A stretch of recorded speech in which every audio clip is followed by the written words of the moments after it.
Do you know your medicine? Weed Maps and SC Laboratories bring you an educational series on the science of clean and safe cannabis. Today's cannabinoid profile is on cannabidiol. Cannabidiol, or CBD for short, is the second most prominent compound found in the cannabis plant. A lot of the medical benefits of cannabis that are attributed to THC or other cannabinoids are actually due to the CBD content of the cannabis. It has very strong anti-inflammatory properties. And not only does it help suppress inflammation, but there was a study that showed that it also helps the body to not make the chemical that causes inflammation. So it actually has somewhat of a preventive role. Cannabidiol has also been found to have anticonvulsant properties in that it can reduce the seizure threshold for a number of patients. I've had my own patients who have said that once they started using CBD-rich strains, they have found that they have had less episodes of their seizures. CBD is synthesized in the plant through the same pathways as THC, CBC. It starts out as geranyl pyrophosphate and aliphtolic acid. Those two compounds join together through an enzyme-catalyzed reaction. Cannagibberellic acid, CBGA, is the starting material for CBDA, THCA, and CBCA.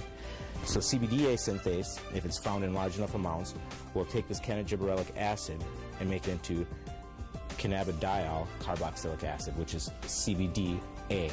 CBDA is CBD with a carboxylic acid attached to it.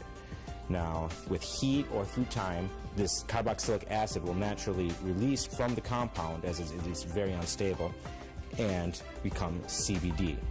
This process right here, where we lose this carboxylic acid, happens at about 80 degrees Celsius. A number of studies were done where they actually gave patients an overdose of THC to see what would happen when they then added CBD. And CBD completely turned around the negative effects of an overdose of THC without changing the levels of THC in the blood. So that means that CBD exerts its own medicinal, just doesn't reverse THC, it actually has its own medicinal properties. CBD has been found to cause cancer cells to what we call commit suicide while preserving the normal cells. And what appears to happen is it appears to bind to the receptors on the cancer cells, which then induce the cancer cell to kill itself. Cannabidiol has also been found to be what we call biphasic in terms of sleep. So at low doses, it's what we call alerting. It kind of keeps you awake. At higher doses, it can be very sedating and cause you to sleep. But what's nice about that is you can control whether or not you are alert or you're feeling tired. When I started testing cannabis about 2 or 3 years ago, we saw virtually no high CBD plants. Almost every plant we tested was high in THC, anywhere from 10% to 20% THC, with some outliers on either end. Some plants would have maybe 1% CBD at the max, 1.5% CBD at the max. Now that we've been testing for a while, we see anywhere from 8 to 15% CBD and maybe 5 or 6% THC in these strains. Some strains we get a 50-50 ratio. It can happen in all different ratios, but what it is it's a recessive gene in plants. So we have breeders have to actively go and try and breed this back into these plants and find these high THC plants that might have that high CBD gene locked away and breed them together and see what they find. And really the only way you can know if it's high CBDA is to test it. With testing and growers or breeders having access to that knowledge base, we see them coming back and reversing some of the trends of the last 30, 40, 50 years and breeding the CBD back into the plants. Now, there have been a number of studies that have looked at cannabidiol, CBD, exerting a protective property to damaged neurons.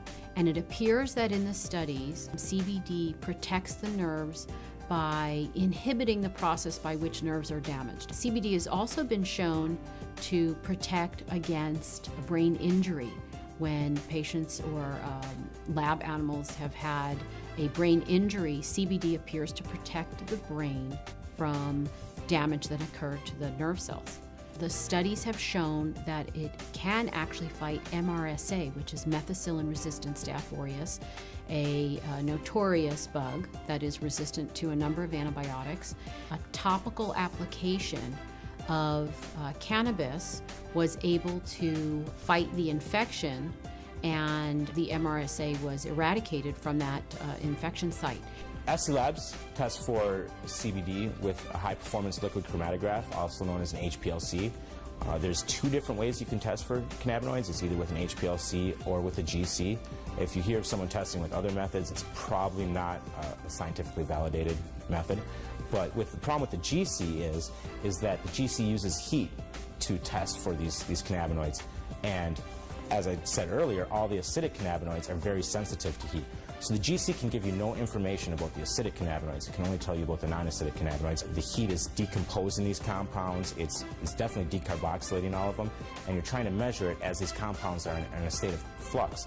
And that's just, it's kind of fuzzy. So we use the HPLC because it keeps the cannabinoids in their natural state. They're in their liquid state. There's no alteration. There's no heat or anything like that happening.